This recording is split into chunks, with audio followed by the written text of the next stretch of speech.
What's up, tribe? How you guys doing? This is going to be Married to Medicine Los Angeles Season 1 episode... What is this episode? Episode 6. Okay, so this episode is Dr. Noel's 40th birthday. So that's like the big thing that we're building up to. But a couple of little small things are going on. Wow, let's talk about the outskirts a little bit. We see that Mac is coming in town. Him and Dr. Britton are talking about their situation. And Dr. Britton is like, look, you basically gave me this ultimatum. What's the ultimatum? Like, you said I need to find a house by, in the next 6 months or what? And he was like, oh, you coming back to Orlando? And she was like, that's not an option. She really wants to live in L.A. She said that's where she wants her kids to live. And that's where she wants to be. The other thing she said to him was, like, you're part of the reason why we can't get this done because you want so much in a home that for our price point, we're not going to get in L.A. But I think that's part of what he's saying. Like, why are we leaving where we have this perfectly, we have everything we want. But, so that's sort of that conversation. So he's in town I think he's in town just for a visit, but he's going to be at the party. We see that Shanique is juggling, being a single mom with oh Lord, she's not a single mom. I'm sorry, a working mom.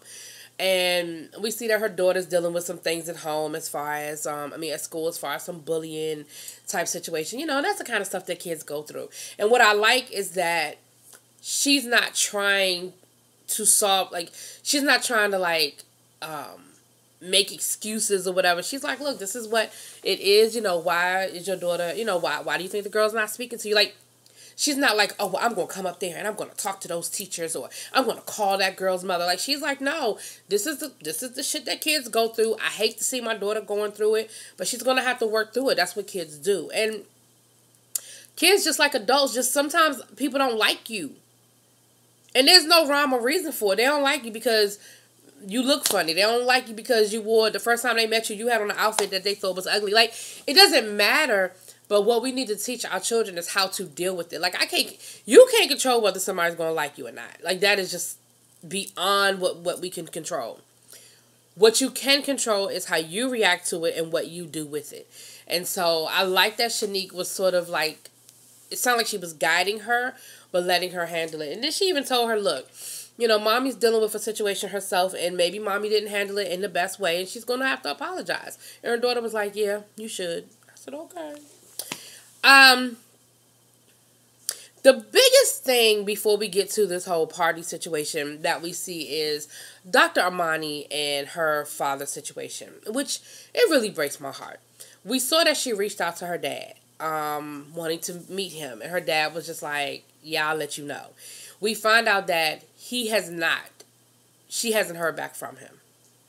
So we see her talking to her mom. Now, her mother has a very strong personality, and she said that. She said that we're very much alike, and that's why we clash sometimes. But, her mother, she said, but that's who I respect, and, I will take my mother's advice when she gives me advice on things. And we see them talking, and her mother, and again, what I like is, I didn't hear bitter from her mom. I didn't hear, well, your daddy ain't shit. I didn't hear that from her mom. What I heard was, you want something from your dad that he's not going to give you. And he's shown it to you that he's not going to give you. Like, she didn't say it in a way that made it like, he ain't do me right, so he ain't going to do you right. Like, she didn't make it about her at all. But what she did do was let Dr. Amani know, what you want from your father, you're not going to get.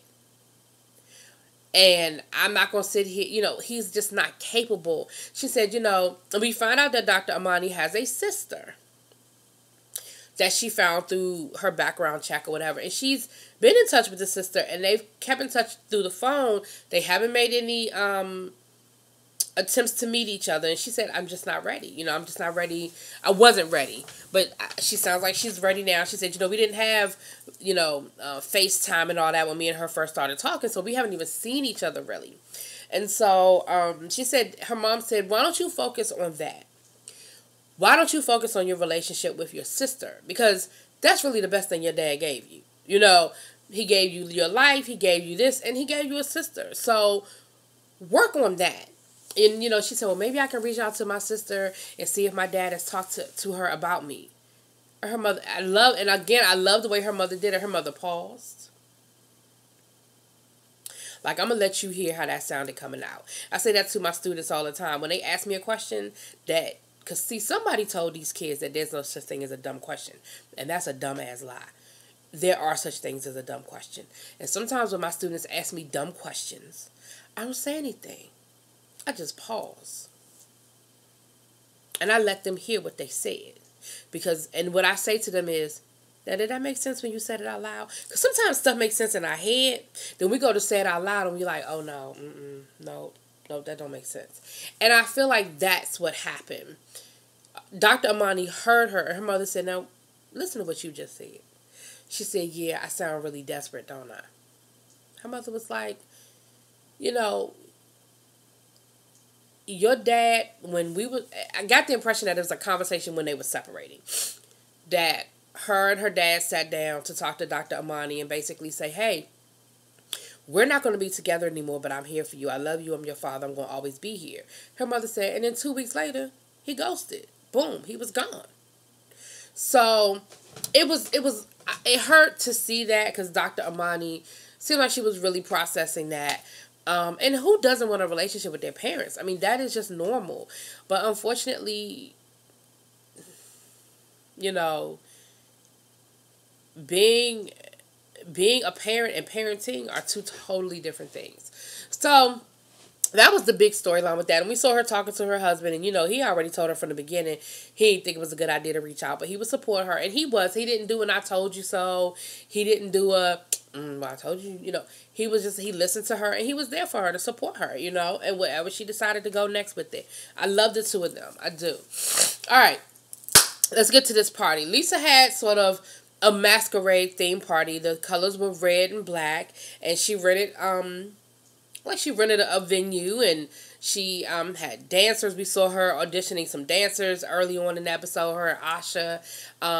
We found out Asha got that part on Days of Our Lives, and again, in real time, we know that Asha's on Star. So Asha's doing some great things even outside of this show. Good for her. The decorations looked really nice. Everything looked really nice, and like I said, it was a masquerade ball. And so Shanique says she's going to apologize to Asha. She said she was wrong and she's going to apologize to Asha. So we don't know when that's going to happen, but she said she's going to do it. So Dr. Noel had family. Her and Asha from Chicago. So she had friends and family flown in from Chicago. Asha's mom was there. We got to see Asha's mom, and Asha's mom and Noel's mom kind of remembered each other because remember they grew up together in dance and different things like that. So they've known each other since they were kids. And it was really nice. The party looked like it was really nice. It didn't look like it was ridiculously over the top, but it looked like it was a really nice event. And Dr. Noel spoke. It's her 40th birthday, and Dr. Noel spoke, and her husband, she was just thanking him, and the stuff she said, thank you for loving me. He said, you make it easy, honey. Party would have been over. We would have been going back to the house because that was beautiful. And but it was great. It was a beautiful moment. And then they got to dancing, and her and Asha, Dr. Noel and Asha had a dance off because remember they danced together their whole lives. They had like a little dance off. Then they did some stepping. Chicago's known for their stepping, and Dr. Britton was like, yeah, well, "Step in the Name of Love" was that was the step song, but we can't play that no more. So they had to come up with an alternative to "Step in the Name of Love," honey. But they were dancing. They were having a good time. Now, couple of things happened before we go upstairs. Or really, one other thing happened. Dr. Amani went to apologize to Candace. Now, look, Candace done bought her auntie, her grandmama, her niece, her cousin once removed on her daddy's side. I mean, she had 5,000 people there. And she said she asked permission, so she didn't, she wasn't gauche. She did ask for that she could invite all these people. But I'm like, what are all these people doing here? But Dr. Monty went over to apologize to Candace. And she said, sometimes my humor is not anybody else's humor. I really didn't mean anything by it. I apologize. I didn't mean to insinuate that your husband was doing anything nefarious. And, any hurt that I caused, I just apologize for that. Now, look, I said it last week, and I'm going to say it again. I appreciate the apology, but I still think, Dr. Amani, I still think that I don't think it was a joke. But it doesn't matter. You apologized. And, sometimes all you can do, like, once it's out your mouth, it's out your mouth. She sort of tried to stand in it for a minute, but then her mama told her, look, you were wrong. And you need to apologize to that woman, because if the situation were reversed, you'd have a problem. And so she did apologize. Candace goes off about, about what she said and how ignorant it was. And once you put stuff out there about doctors, you just can't take it back. And I appreciate you coming and apologizing, but I don't accept your apology. Bitch, why? I mean, what more do you want? What do you want the woman to do? I don't feel like what Dr. Amani did was so outrageous to the point where you can't accept her apology. But whatever. And she said it like, well, I don't accept your apology. And I'm just like, whatever, bitch. Whatever. So Dr. Noel decides that she wants to take the ladies upstairs so they could get a reading. She has an intuitive, basically someone who has intuition. They're not a fortune teller per se, but they do give readings. Now, Dr. Amani was down with it, and I felt deja vu because I was like, didn't we go through this last season on Real Housewives of Atlanta? But okay. That's something that you have to make sure people are okay with. You can't spring that on people and just say, hey, we're going to get a reading. Because everybody's just not cool with that, for different reasons, whether it be religious, whether it be spiritual, whether it just be, I don't really want to know what's going to happen to me, whether I believe it or not. But it is what it is. And it didn't go too well.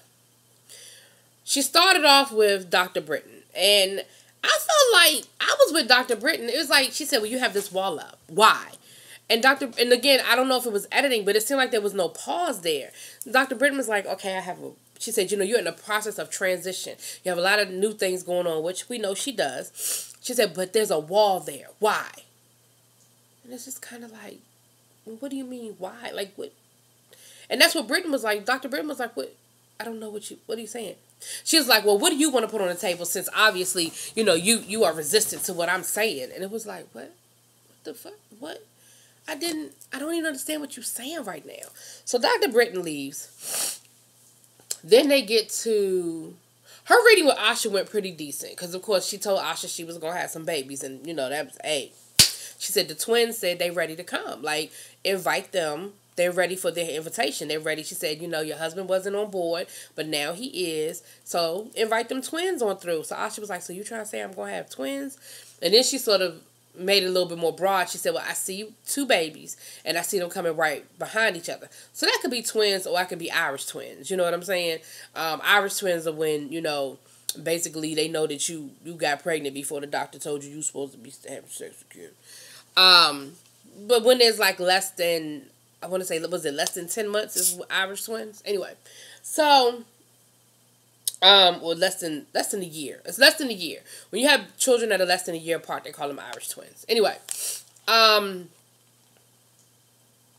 so there was that. So then Candace gets in the seat. Honey, now, in Candace's defense, the woman was getting everything wrong. First, she tried to say Candace wasn't from California. Candace was like, nope, born and raised in Inglewood. Then she said, well, you're in a new relationship. She was like, now, she assumed that they was talking about her husband. She could have been talking about the baby, because her son is only a few months old, and that is new, and that's a relationship. But she assumed she was talking about her husband, and she said, no, me and my husband been together for 12 years.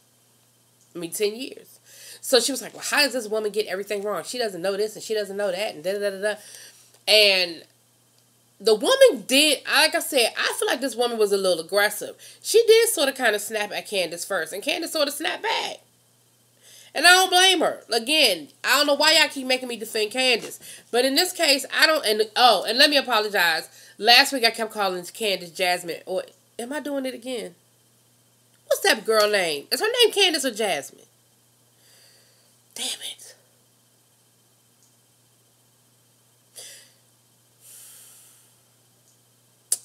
Y'all gonna make me have to, hold on. I'm gonna have to go. Because I don't want to keep saying this woman's name wrong. Okay, the girl's name is Jasmine. Why I want to keep calling her Candace, I don't know. Maybe she looks like a Candace to me, but I apologize. I know last week I did it, and I did it tonight. Jasmine, Jasmine, Jasmine, Jasmine. Anyway, but Jasmine they keep wanting me to defend Jasmine, and you know, Jasmine ain't my favorite person. But in this case, again, I don't feel like Jasmine was the aggressor. I feel like that woman came at Jasmine first, and she sort of snapped at her. And I was like, what? And then the woman had the nerve to be like, what's wrong with your friends? These crazy women up here. No, bitch, you the crazy one. Because you coming off kind of crazy. I don't know. We saw it with the Real Housewives of Atlanta, but then I saw it on T.I. and Tiny, Family Hustle, whatever, and they had one, and it went great. And you know, Monica was very apprehensive at first, and so was Toya, and it went really well. Like, the woman knew how to talk to them without getting defensive and stuff. Because, I mean, you have to understand that people are going to be defensive, and not everybody is going to be open to what you're saying. Like, you gotta know that. Anyway, y'all, that was and that's where it left off. So it's gonna pick up next week, I guess, and finish everybody's reading and see how everybody feels. But that's where it left off, y'all. Y'all let me know what y'all think. Drop it in them comments. Peace.